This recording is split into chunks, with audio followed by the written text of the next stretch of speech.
US dollar, அதாவது கிட்டத்தட்ட 1.25 லட்சம் கோடி ரூபாய்க்கான மேனுஃபேக்சரிங் இங்க தமிழ்நாட்டில் நடந்து மிகப்பெரிய ஒரு சாதனையை தமிழ்நாடு தொழில்துறை தொழிலாளர்களின் அந்த அமோகமான அந்த அற்புதமான உழைப்பு, தொழில் முதலீட்டாளர்களின் மேற்பார்வையில் மிகப்பெரிய வளர்ச்சியை தமிழ்நாடு கண்டிருக்கிறது.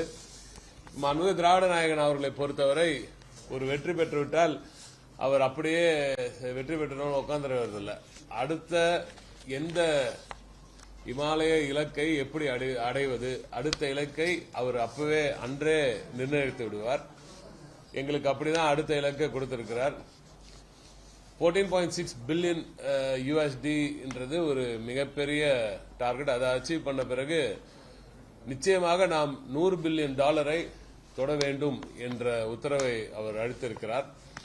ஆகையால் தான் இப்போ எலக்ட்ரானிக்ஸ் மேனுஃபேக்சரிங்ல நிறைய அடுத்த அந்த என்டையர் சப்ளை செயினை நம்ம பிடிக்கணும்னு சொல்லியிருக்கோம். என்டையர் சப்ளை செயின் ஒரு சின்ன ஒரு கருவி ஒன்று மேனுஃபேக்சர் பண்றோம்னா அதுல பல சின்ன சின்ன காம்பனன்ட்ஸ் தேவைப்படும்.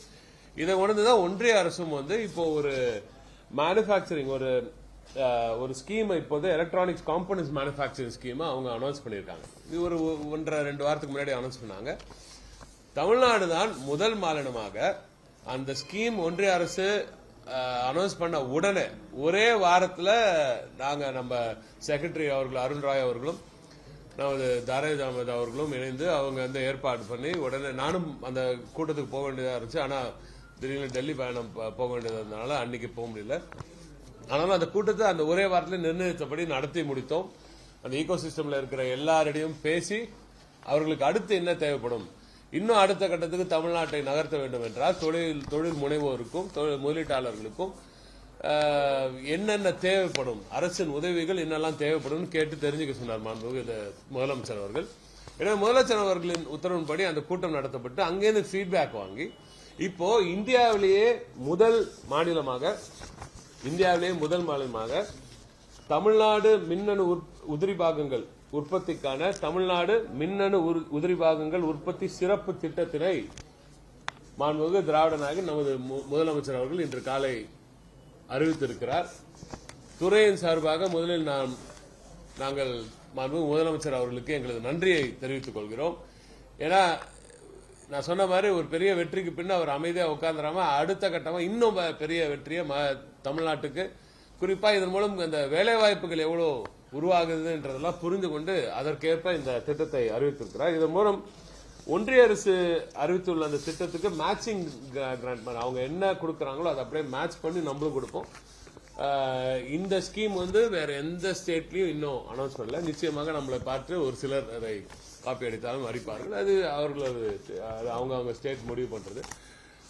பட் நாம் எப்பொழுதுமே தமிழ்நாடு ஒரு திட்டத்தை அறிவித்தால் மற்ற மாநிலங்களுக்கும் நம்மளுக்கும் என்ன வித்தியாசம்னா, நாம எதை அறிவித்தாலும் அந்த ஒரு உறுதிமொழியை கொடுத்தா ஒரு இன்சென்டிவ் கொடுக்கறோம்னு சொன்னா நாம மட்டும்தான், தமிழ்நாடு மட்டும்தான் எந்த காலத்திலையும் இன்சென்டிவ்ஸ் கொடுக்காம இருந்ததில்லை. அக்ராஸ் ரெஜிம் சொல்றேன் நான். எந்த ஒரு ஆட்சியிலும் எப்பவுமே தமிழ்நாடு மட்டும்தான் இன்சென்டிவ்ஸ், நாங்க ஒரு சப்சிடி கொடுக்க ஒரு இன்சென்டிவ் கொடுக்கறோம், உங்களுக்கு ஊக்கத்தொகை கொடுக்கறோம் அப்படின்னா அதை ப்ராமிஸ் பண்ணிட்டோம்னா அதை கொடுக்காம இருந்ததே இல்லை. இந்த ஒரு ஸ்டேட் மட்டும் தான் இந்தியாவில். ஆகையால் தான் எந்த ஒரு இன்வெஸ்டர் வந்தாலும் எந்த ஒரு முதலீட்டாளர் தமிழ்நாட்டுக்கு வந்தாலும் நாம் கொடுக்கும் அந்த தொகை மற்ற மாநிலங்களோட குறைவா இருந்தா கூட அவங்களுக்கு தெரியும். மற்ற மாநிலங்கள் பெருசு பெருசா சொல்லுவாங்க, ஆனா ஒன்னும் செய்ய மாட்டாங்க. ஆனா தமிழ்நாடு எதை கொடுக்குதுன்னு சொன்னா அது நிச்சயமா செஞ்சிடும். அந்த வாக்குறுதி ரொம்ப அந்த நம்பகத்தன்மை முதலீட்டாளர்களுக்கு தமிழ்நாடு மீது தான் இருக்கிறார். அதை உறுதி செய்கிறார் மாண்புமிகு முதலமைச்சர் அவர்கள். அதனாலதான் பல பெரும் முதலீடுகள் எல்லாம் தமிழ்நாடை நோக்கி வந்திருக்கிறது. இப்போ இந்த முதலீட்டுல பொறுத்தவரை பாத்தீங்கன்னா நம்ம குறிப்பா போக்கஸ் பண்றது display and camera modules. Display எல்லாம் இந்த போன் டிஸ்பிளே எல்லாம் வருது இல்லையா, அந்த மாடியூல்ஸ், கேமரா மாடியூல்ஸ், ஒரு போன்லயும் இருக்கிற கேமரா மாடியூல்ஸ். போன்ல மட்டும் இல்ல, இப்ப எல்லா நிறைய எலக்ட்ரானிக்ஸ்ல அந்த டிஸ்பிளே மாடியூல்ஸ் எல்லாம் வந்துருச்சு. பிசிபிஸ், அப்புறமா lithium ion cells, PCB lithium ion cells, SMD passive components. SMD passive components, resistors, capacitors, diodes எல்லாம் வரும். அதெல்லாம் ஐசிலாம் ஆக்டிவ் காம்பனன்ஸா வரும். இது பாசிவ் காம்பனன்ஸ். ஸோ இந்த பாசிவ் காம்பனன்ஸ் ஐசிலாம் அது விவசாயத்தில் வரும். இதுல வந்து நம்ம ரெசிஸ்டர்ஸ், கெப்பாசிட்டர்ஸ் அண்ட் டயோட்ஸ் எல்லாம் பண்றதுக்கான பாசிவ் காம்பனன்ஸ், இந்த சர்ஃபேஸ் மவுண்டபிள் டிவைஸ் சொல்லுவாங்க. அது பிசிபி மேல வந்து அப்படியே மவுண்ட் ஆகி அதுலயே சோல்டர் ஆகி வெளில வரும். சிலது வந்து த்ரூ ஹோல் சொல்லுவாங்க. த்ரூ ஹோல் வந்து தனியா அந்த கெப்பாசிட்டர்லாம் ரெசிஸ்டர்லாம் தனியா படி அது அந்த பிசிபில ஹோல்ஸ் இருக்கும். அதுக்கப்புறமா பிசிபி வந்த பிறகு மேல மவுண்ட் பண்ணுவாங்க. ஸோ இப்படி 2-3 வகை இருக்கு இதுல. அதுல அந்த வெரைட்டிஸ் எல்லாமே பண்றோம். ஃபிளெக்சி பிசிபி சொல்லுவாங்க. HDI and flexi PCB. HDI high density interference boards, அது HDI சொல்றது. அதுவும் சரி. ஃபிளெக்சி பிசிபில இப்ப நம்ம வாட்ச்ல இந்த ரிங் எல்லாம் வருதுங்களா, வேரபிள்ஸ் வருது பாருங்க. இந்த ஃபிட்னஸ் பேண்ட் எல்லாம் வருது. ஃபிட்னஸ் பேண்டு, இந்த ரிங்ஸ், ஃபிட்னஸ் ரிங்ஸ் எல்லாம் இருக்கும். அதுல எல்லாம் அந்த பெண்ட் பண்ணுவாங்க ஒரு பிசிபி தான். ரொம்ப ஹை எண்ட் இதெல்லாம் இன்னும் வந்து வரல. இன்னும் எனக்கு தெரிஞ்சு வந்து ஆப்பிள், சாம்சங் மாதிரி very big firms are only doing it. அதை கொண்டு வரதுக்கு நம்ம இப்பவே முயற்சிக்கிறோம். நான் தெளிவா சொல்ற மாதிரி இது வந்து இன்னும் வந்து உலகத்துல வந்து நிறைய இடத்துல இல்ல. இந்தியால பெரிய அளவுல இல்ல, பெரிய அளவுல வாங்குறது. ஆனா நிச்சயமா வாங்குவாங்கன்றது தெரியுது நம்மளுக்கு. சோ இனிமே இப்படி போகுது, இந்த டைரக்ஷன்ல வேர்ல்டு போகுது, இந்த டைரக்ஷன்ல எலக்ட்ரானிக் மேனுஃபேக்சர் போகுதுன்னு புரிஞ்சுக்கிட்டு செய்யறதுதான் மாண்புமிகு முதலமைச்சர் அவர்களின் ஸ்பெஷாலிட்டி. உலகம் இதை நோக்கி செல்கிறது.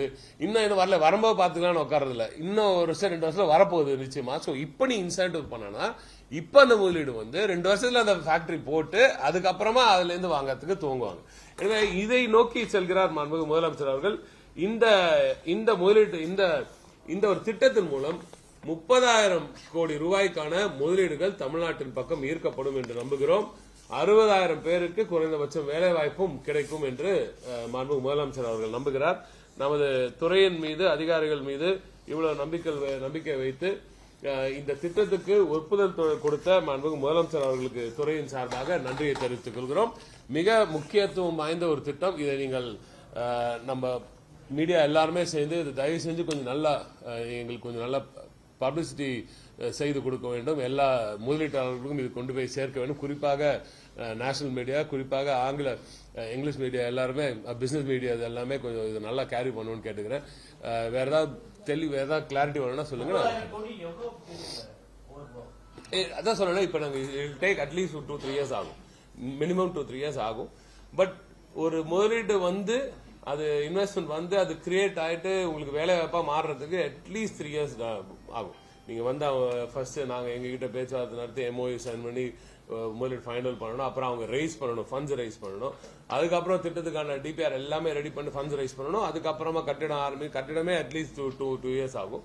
ஸோ அது கன்வெர்ட் ஆகி வரதுக்கு வந்து எப்படியும் 3-4 இயர்ஸ் ஆகும். பட் இப்போ நீங்க இதை திட்டமிட்டாதான் அது அப்போ வரும். இல்லாட்டி நீங்க அப்போ பண்ணலாம் பண்ண முடியாது. திடீர்னு எல்லாம் கொண்டு வந்து இறக்க முடியாது எந்த ஒரு முதலீடு. எப்பவுமே அந்த அட்வான்ஸா சிந்திச்சு ஃபியூச்சரிஸ்டிக்கா சிந்தித்து எப்படி டைரக்ஷன் சொன்ன திருப்பி அந்த இன்வெஸ்ட்மெண்ட் எப்படி இன்வெஸ்டர்ஸ் எந்த டைரக்ஷன்ல யோசிக்கிறாங்க நாம யோசித்தாதான் ஒரு அரசாங்கமாக முதலீடுகளை இங்க ஈர்க்க முடியும். இப்போ இன்னைக்கே உட்காந்து இன்னைக்கே எடுக்க முடியாது. அதுக்குள்ள மத்தவங்க எடுத்துட்டு போயிடுவாங்க. We'll match the union government's route. அப்படி யூனியன் கவர்மெண்டோட ஒரு சில விஷயங்கள் வந்து மேனுஃபேக்சரிங்ல, குறிப்பா இண்டஸ்ட்ரியில வந்து we've been working with the union governmentோட சேர்ந்து ஒரு நல்ல ஒரு progressive model எடுத்துட்டு போகணும்ன்ற எங்களோட இது. And union also knows that Tamil Nadu is number 1, ஒரு unbeatable number 1, 41.23%, 41.23% இந்தியாவோட எலக்ட்ரானிக்ஸ் அவுட்புட்ல 41.23% தமிழ்நாட்டுக்கிட்ட இருக்கு. அப்போ அப்படி பெர்ஃபார்ம் பண்ற ஒரு ஸ்டேட்டை வந்து அவங்களும் ஊக்குவிப்பாங்க என்னோட நம்பிக்கை. Of course, this is for my industry incentive budgets. Incentives வந்து எப்ப கேட்டாலும் இண்டஸ்ட்ரிக்கு வந்து எப்ப கேட்டாலும் நல்ல ஒரு பெரிய முதலீடு வந்தா செய்யறதுக்கு மாண்புமிகு முதலமைச்சர் அவர்கள் தயாராக இருக்கிறார்.